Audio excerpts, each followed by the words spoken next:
Southampton 2, Manchester United 3. And there was one player that turned the game around for us. It weren't down to our manager, it was down to one player. And that was Edinson Cavani. And that is the story with Manchester United under this current manager. It doesn't depend on him.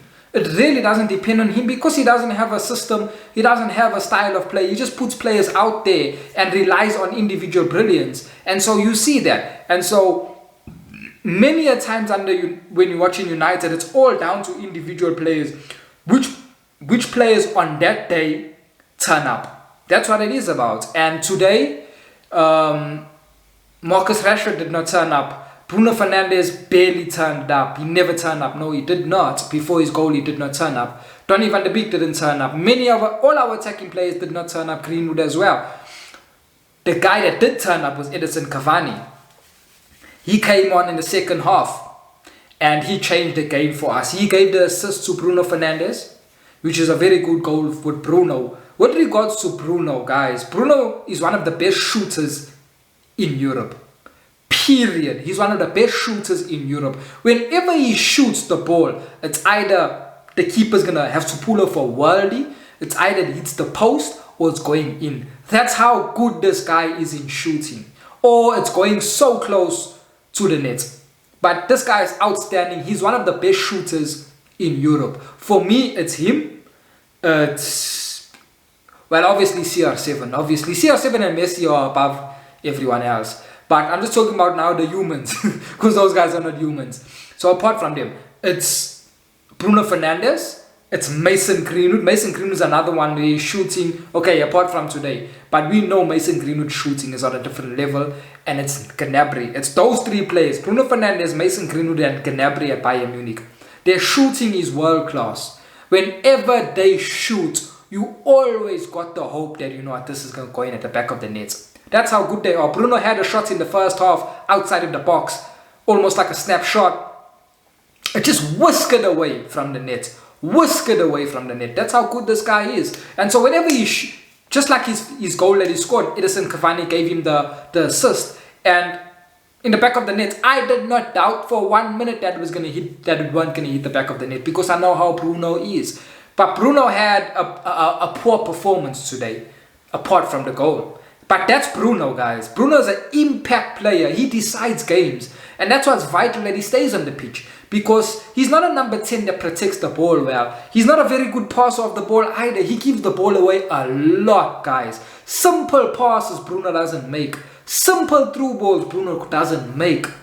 But he decides games for you. He's an impact player. He decides the game. Whether you win or lose the game, it's down to him. That's how good he is in deciding games and scoring and assisting. So that was the performance we saw today from Bruno. It wasn't a good performance footballing wise, but he helped us decide the game by getting the first goal for us.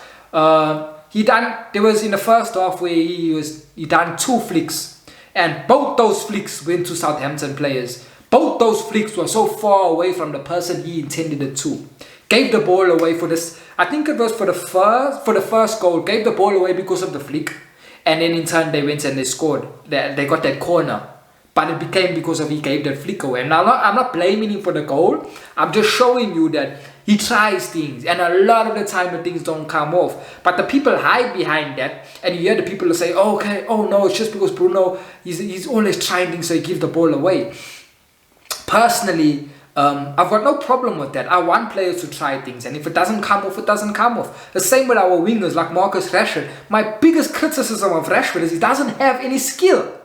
Why not use skill? We never ever see step overs from Rashford. We never ever see other skills from him, and that's my biggest criticism of him. Do the skills. Do the skill. Approach your defender, your fullback, one-on-one. Take him up. Stand him up and take him on. If you lose the ball, you lose the ball. Get the ball again and go back. But we don't do that. So Bruno Fernandes, I've got no problem with him if he loses the ball so much. But I got a problem when Paul Pogba was doing it a couple of seasons ago, and the people were saying Paul Pogba was losing the ball so much. So I've got a very big problem with people that have agendas and people that are biased. I've got a very big problem with them. So all I'm saying, I want equality. If you're treating one player like this, treat the other player like that as well. So if Bruno Fernandes, you're agreeing that he loses the ball a lot because he tries things that other players don't, I'm fine with that. But when Paul Pogba does the same, let's not get on his back.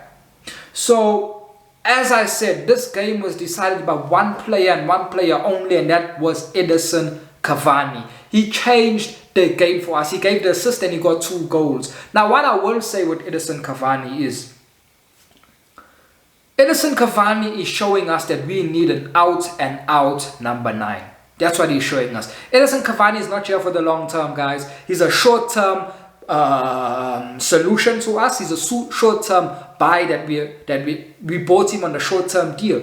1-year contract, that's what it is. I wouldn't be surprised if next season he goes to pastures new. I wouldn't be surprised. I do think he's capable of playing another season somewhere else. Maybe not in the Premier League, but maybe in Italy he can go and have a very good another season because he's fit. He's fit as a fiddle, you know. So Edinson Cavani is showing us that we need an out-and-out number 9. We need a goal scorer, a proper goal scorer, a striker, guys, a striker. The goals that he scored today, that was proper number 9 goals. Being at the right place at the right time, knowing where to run. Knowing for the second goal he made a run from the middle of the goal, he made the run to the near post. Those are number 9 runs, guys. Those are number 9s that know where the ball might come. For his second goal, he knew where the ball might come. Bruno Fernandes took the shot. As Bruno was taking the shot, Edinson Cavani was already on his bike, making a run to the goal to prepare for the rebound. But our other players don't do that. We got Martial that don't do that. We got Rashford that don't do that. And this is not me criticizing them. This is what they have said themselves. Martial himself said he doesn't have the instinct. He never said it like that, but Martial himself said he needs to score the scruffy goals. He needs to score the tap-in goals. He needs to be at the right place at the right time. And he himself said that's what Ole Gunnar Solskjaer is trying to coach and teach him and Marcus Rashford, how to score the tap-ins, where to be in the box, in and around the box, where you'll get your tap-in goals and your number 9 goals, your scruffy goals. So that tells you that he doesn't have the striker's instincts. He's trying to learn it and build it, but he doesn't have that. And let me tell you, that's an instinct, guys. That's an instinct. That's an instinct. You can learn it. But most of the best number 9s are born with that instinct. You look at Erling Haaland right now. He's 20 years old. He's born with that instinct. Born with that instinct. That boy doesn't know. He's not still learning where to be at the right place at the right time. He's there. He's there. He scores all those scruffy goals. So Martial doesn't have the instinct. Martial doesn't have the instinct, and that's why it divides so much opinions. It divides so much opinions because you get the mainstream media, all the pundits, the ex-players of ours as well, they all don't believe he should be our number 9. Because he's not an out-and-out number 9, he doesn't have the instinct of a number 9. He doesn't score those goals that Cavani scored today. He doesn't. So what Cavani showed us today is that we need an out-and-out number 9. Cavani is the solution for this season. But next season, we need a proper number 9. And so what needs to happen right now is Oli needs to play Cavani. He's got no other option, but he has to play Cavani. Cavani cannot be coming off the bench anymore. Cavani has shown us, even in the Champions League where we played that Istanbul team, and he did not score. But he showed us his performance, and even though he never scored, he was picking up positions. He was picking up very good positions. His movements was world class. His build up, his link up play, his hold up play was world class. So Cavani needs to start for us. So all he needs to do right now is he needs to start Cavani in a number 9 position, which is his position. He needs to move Anthony Martial to the left wing. And Marcus Rashford just has to figure it out. Marcus Rashford and Mason Greenwood need to be vying for the right wing berth. Marcus Rashford, for the last couple of games, he's been average. I wouldn't say he's been poor, he's been average. Now, another thing that I get upon people is that Marcus Rashford can be performing like this. It's the third game now, I think, that Yes, it's the third game that he's been average. The third game he's been average. He can have these performances and no one talks about it. The mainstream media, they don't talk about it. You know why? They his fellow countrymen. He's from England, they from England. So they never speak bad about English players. Never. And he's from the academy, so they will never speak about him. So he can have a bad game. Or he can have an average game and a stinking game and an average game and a poor game. And they don't mention a word about Marcus Rashford. But Paul Pogba can come and have one bad game. One bad game today. Just say he played today. And he'll have a bad game and the headlines will be about Pogba. The headlines will be about Pogba. And that's where I have a problem. I have a problem with the people with their biasm. I've got a problem with their agendas. You need to treat every player the same. So you need to call Marcus Rashford out. If he's performing poorly, we need to call him out. But they don't call him out because he's from England, they from England. He's Manc. He's from the academy. And because of his off-field things. So they will never call him out. So as I'm saying, all he needs to play, going forward, all he needs to play Cavani in the number 9 position. He needs to play Anthony Martial in the left position because Martial is better than Rashford on the left. That's just the way it is. Martial's better than Rashford in the number 9 position and is better than Rashford on the left wing. So Rashford has to really, either he's going to challenge Martial for the left wing or he needs to challenge Greenwood for the right wing. Him and Greenwood needs to be vying for the right wing. But that's what I think all he needs to do. I think all he needs to do that because you can't be benching Cavani. I'm sorry, you can't. He's our best number 9 we have at the club. You can't be benching him. He's 33 years old, but he doesn't look like a 33-year-old. He doesn't play like a 33-year-old. He's so fit. He's still got pace. He's not fast. Cavani was never fast, but he can still get around the pitch. He still presses with intensity.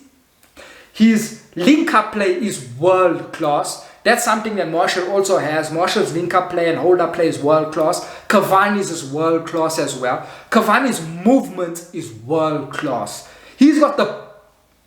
His movement is one of the best movements of the number 9s in Europe. In the whole of Europe, he probably has one of the best movements. He knows how to move along the pitch. So, he's 33 years old, but he's playing like a 29-year-old. You cannot bench Cavani. You can't, I'm sorry. So that's what all he needs to do. That's what he needs to do. He needs to start Cavani. Cavani, as I'm saying, you can't bench him. So Rashford has to figure it out. Martial needs to start on the left. That's what we need to do going forward.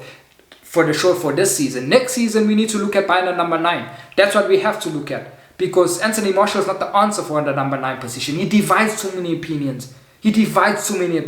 And when you come across world-class players, the superstars, the best of players, do not divide opinions, guys. No one doubts Cristiano Ronaldo. No one doubts Lionel Messi. No one doubts Neymar. No one doubts Mbappe. No one doubts Robert Lewandowski. No one doubts Suarez. No one doubts these players. No one doubts Mohamed Salah. They don't doubt Sadio Mane. No one doubts these players. No one doubts Erling Haaland. You don't doubt these players because they're so good. They don't divide opinions. You know what they are. You know what they're going to give you. They don't divide no one's opinions. Martial divides our own opinions. I'm not talking about outside people. I don't care about outside people. They don't watch United. We are the fans that watch United game in, game out. Some of our ex-players as well watch United game in, game out. And he divides so many opinions. Some people say it's better on the left. Some people say it's better in the number 9. We just don't know. But for me, personally, we need a number 9. We need an out-and-out number 9. How I look at a number 9 is, my preference to a number 9 is, can you score with your right foot? Can you score with your left foot? Can you score with your head? If you tick those 3 boxes, I'm sorry, but you're going to be getting 30 plus goals a season. It's as simple as that. Now, when you look at Anthony Martial, he can score. He scores with his right foot. He's right-footed. He can score with his left. It's not his best, but he can. His head, he can score, but he's not an aerial threat. So I'll take away the head, and I'll just say right foot and left foot. Now, for me, that's not good enough for number 9. I like my number 9 to have a head. When you look at Lewandowski, right foot, left foot, head, it's in the net. You look at Suarez, right foot, left foot, head. You understand? Look at Erling Haaland, right foot, left foot, head. You look at Cavani, right foot, left foot, head. But that's just my preference. That's how I look at a striker, because you need an aerial threat. When we play with Martial and Rashford, there's no aerial threats. We can't cross the ball because they're not an aerial threat. But when you're playing with someone like Cavani, even in the first half, you saw that hit. Not in the first half, sorry. In the second half, when he just came on and you saw that header. Did you see that header? Out of nothing, he jumped up and it just whiskered past the post. He's an aerial threat. So we need to look in the market for a striker like that. And this is why I've got so many bullets to shoot Ollie with. And for me, Ollie is shot already. I would have sacked Ollie long time ago because Erling Haaland is a generational striker. Those strikers don't just come around, guys. He's 20. He just won the Golden Boy Award. He's 20 years old and he almost scores every game. Almost every game Erling Haaland is scoring. He scored 4 goals the other game. I think, when was it? In the Champions League, I think. No, Champions League or Bundesliga. One of the two. I can be corrected. One of the two. But just last week, he scored 4 goals in one game. 4 goals in one game. The boy is a goal scoring machine. Ollie missed out on this boy. Ollie coached this boy at a young level at Molde. This boy is from Norway. Ollie's from Norway. Ollie got a personal relationship with this boy.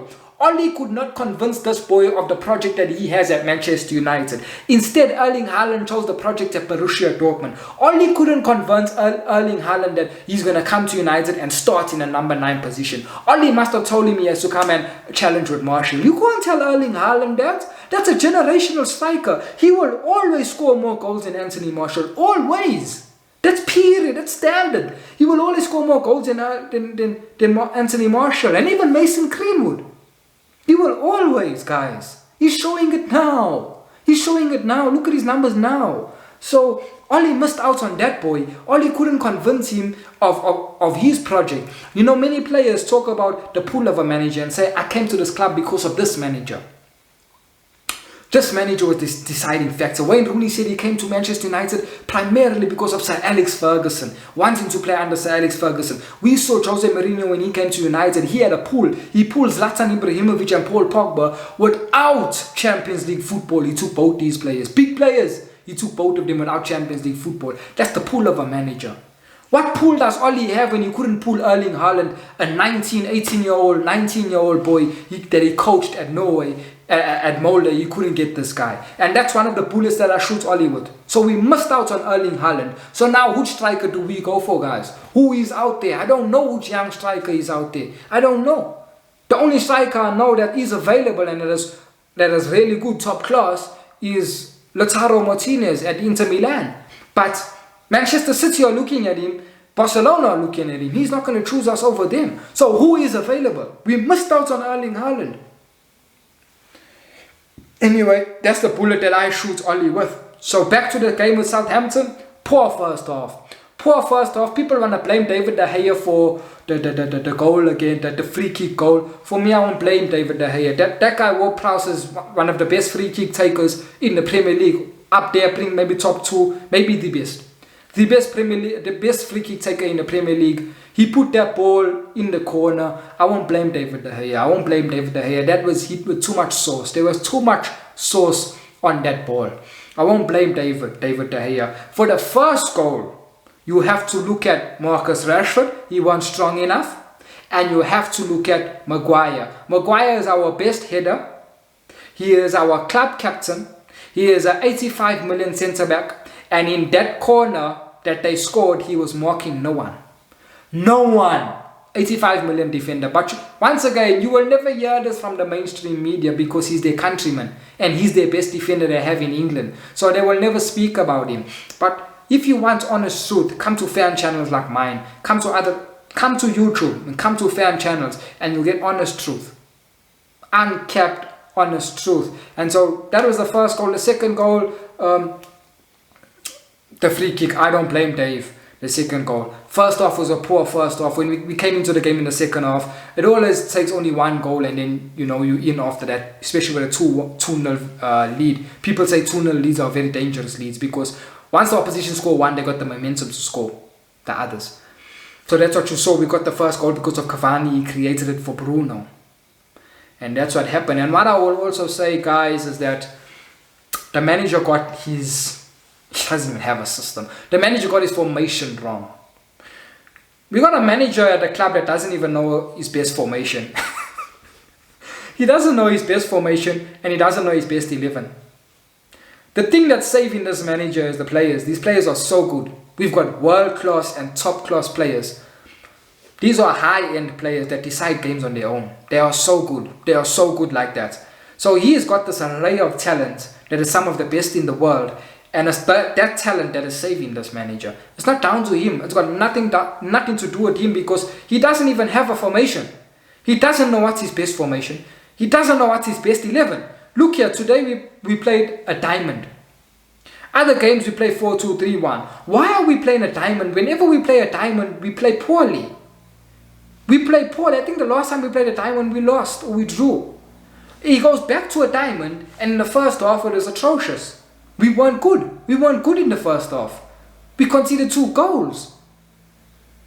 But that's the manager. That's what I don't know. But you know why he plays a diamond is because he's a defensive manager. He doesn't want to put Donny van der Beek in a 2-man pivot with maybe Fred or maybe Matic or maybe Scott McTominay. He doesn't want to do that. He always wants to play 2 holding midfielders. He always wants to play that. And so that's why he plays that diamond. So that he can play Fred and Matic as the holding midfielders or Fred and Scott McTominay as the holding midfielders. Don't, that's a block, guys. Don't be fooled. That's why he's playing the diamond, because he wants to play 2 holding midfielders.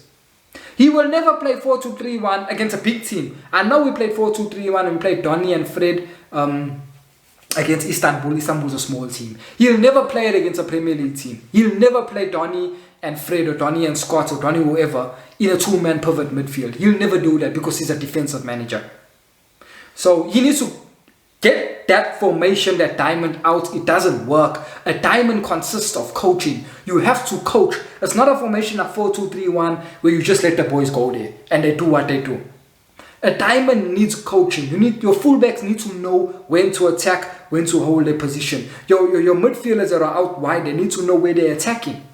They need to know which positions on the pitch are they attacking, which areas are they attacking. They need to know that so they don't get mixed up with the fullbacks as well as bombing forward. These are things that need coaching. Now, unfortunately, at Manchester United, we don't have good coaching. We don't have coaching. So he puts this diamond out and we fail with the diamond. We failed in the first half with the diamond. So that's why I'm saying this match wasn't decided by the manager. It's decided by one player, Edinson Cavani. Also, why did he take off Mason Greenwood? But we won the game, so let's not be too critical of him. Let's not be too critical of him. We won the game. Edinson Cavani is still a world-class striker. He's still a world-class striker. Something that Martial's not a world-class striker. Martial's not a world-class player. Marcus Rashford's not a world-class player. So that's why I'm saying Cavani shows us that we need a world-class striker. We need an out-and-out goal scorer, a poacher, all those type of things, a proper number 9. That's what we need. We're playing PSG now in the week in the Champions League. I personally think we'll beat PSG. PSG are a very poor outfit. Thomas Tuchel is approaching the sack. He's a poor manager. And that team, I think, they've given up on the manager. I think that they know themselves that Thomas Tuchel is not good enough. He took them to the final and they couldn't get it over the line. So I think that they're now downing tools. If you look at PSG's performances and results, I think they've down tools. So I do think we'll beat PSG. And we play our best when we play on the counter-attack. So you will see, you won't see Cavani start. I'm very sure of that. You won't see Cavani start against PSG because we'll be playing on the counter-attack. So you will see Martial. Yeah, you'll see Martial and Rashford. I'm very sure of that. And probably you'll play the diamond again. Because you want to play on the counter-attack and you want to load the midfield. So probably you'll do that. So that's my match review, guys. That's my match review. What can I say? Inconsistent again. First off, poor. Second off, we were good. But that's just Manchester United, who we are right now. You don't know which Manchester United is going to turn up. You don't. That's my match review, guys. I'll check you later for the PSG game. Ciao.